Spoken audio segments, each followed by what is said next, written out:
Hello बच्चों, तो अब हम डिस्कस करेंगे question number 26 from the chapter structure of atom. तो देखते हैं क्वेश्चन में क्या गिवन है। An atom of the element contains 29 electrons. ठीक है, 29 इलेक्ट्रॉन्स हैं और इसके अंदर 35 न्यूट्रॉन्स हैं। ठीक है, ध्यान से देखना कि नंबर ऑफ इलेक्ट्रॉन्स कितने गिवन है, 29। इसका मतलब सीधी सी बात है कि भाई नंबर ऑफ प्रोटॉन्स भी कितने होंगे, एटम की बात हो रही है ना, तो एटम में इलेक्ट्रॉन और प्रोटॉन सेम ही रहते हैं। अगर एटम की बजाय कोई आयन होता तो ये इलेक्ट्रॉन का नंबर जो है वो ऊपर नीचे हो सकता था। सो नंबर ऑफ प्रोटॉन्स कितने हो जाएंगे, नंबर ऑफ प्रोटॉन्स भी 29 ही होंगे और जो नंबर ऑफ न्यूट्रॉन्स हैं वो कितने हैं, 35। Is that clear. अब आपको यहाँ पे ये बताना है कि भाई नंबर ऑफ प्रोटॉन कितने हैं, तो पहले का आंसर तो मैंने आपको बता ही दिया। और जो सेकंड क्वेश्चन है वो हमें बताना है कि जिसमें इलेक्ट्रॉनिक कॉन्फ़िगरेशन इस एलिमेंट की क्या होगी। ठीक है, तो देखो एक बार वापस से इसको डिस्कस कर लेते हैं। अभी मैंने आपसे क्या कहा, Z क्या होता है, एटॉमिक नंबर। एटॉमिक नंबर किसके इक्वल होता है, नंबर ऑफ प्रोटॉन या फिर नंबर ऑफ इलेक्ट्रॉन किसके अंदर, एक न्यूट्रल एटम के अंदर।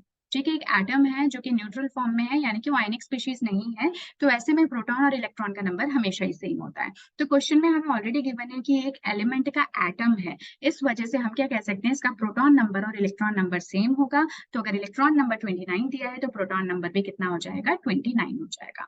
तो फर्स्ट क्वेश्चन का आंसर तो आ गया 29। सेकेंड क्वेश्चन की अगर हम बात करें, electronic configuration of the element, तो कैसे पता करोगे। देखो 29 आपको मैंने जैसे कि हमेशा कहा है कि जो भी नोबल गैस एलिमेंट्स है ना, आप उनकी इलेक्ट्रॉनिक कॉन्फ़िगरेशंस को हमेशा ही याद रखो। याद नहीं रहती है तो रट लो। ठीक है, तो अगर हम यहाँ पे बात करें नोबल गैस एलिमेंट्स की, तो हम जितने जरूरत है बस अभी मैं फिलहाल उतने ही लिख देती हूँ। जैसे कि पहले कौन आता है, आपका हीलियम आता है, नियॉन आ गया, आर्गन आ गया। ठीक है, इससे ज्यादा की भी हमें जरूरत नहीं है तो मैं इसको मेंशन नहीं कर रही।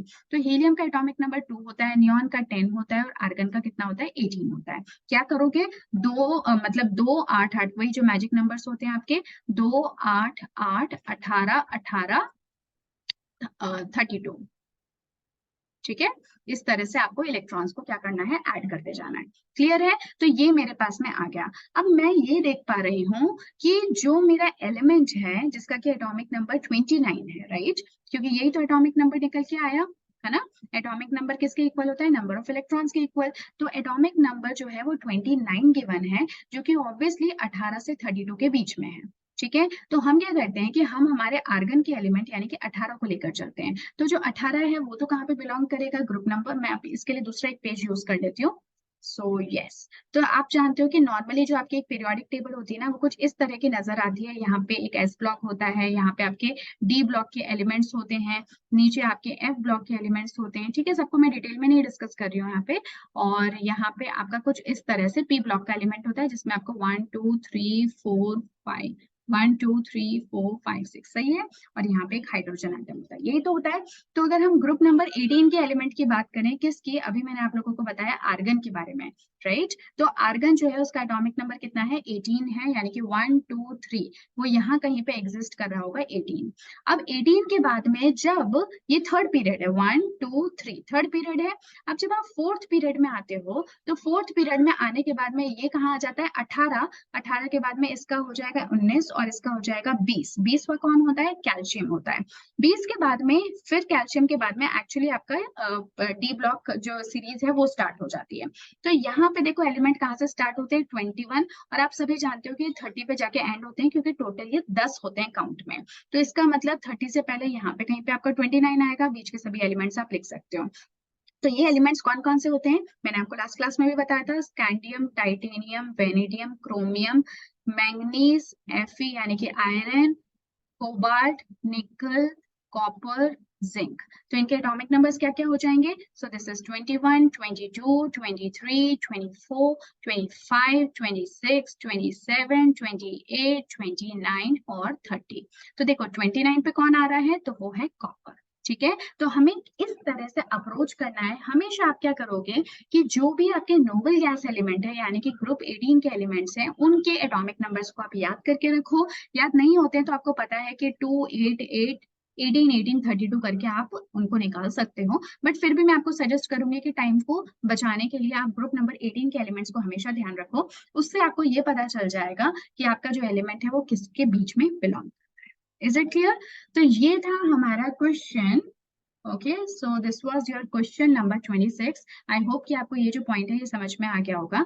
हालांकि मैं आपको यहाँ पे बता दूं कि जब ये 18 जो है ना, 18 जो है वो आर्गन का एटॉमिक नंबर है, बट आप उसके आगे जाओगे कौन से जिनॉन पे, so that would be its atomic number is 36। ठीक है, ये जो मैंने आपको बताया ना, ये सिर्फ ये बताने के लिए है कि भाई आपको इतने इतने एलिमेंट्स, इतने इतने एटॉमिक नंबर से इसको इंक्रीज करना है। तो प्लीज आप इसे कंफ्यूज मत हो जाना। ये कोई 32 जो है इस जीनॉन का एटॉमिक नंबर नहीं है। ये सिर्फ आपको कितना एडिशन करना है उसकी मैंने आपको इन्फॉर्मेशन दे रखी है। Is that clear? ठीक है, तो मैंने शायद एक सेंटेंस ऐसा बोल दिया था जिससे कि आप कंफ्यूज हो गए होंगे, बट आप ध्यान रखो कि 18 से लेके 36 के बीच में आपका एलिमेंट 29 बिलोंग करता है। बस इस चीज को ध्यान रखो।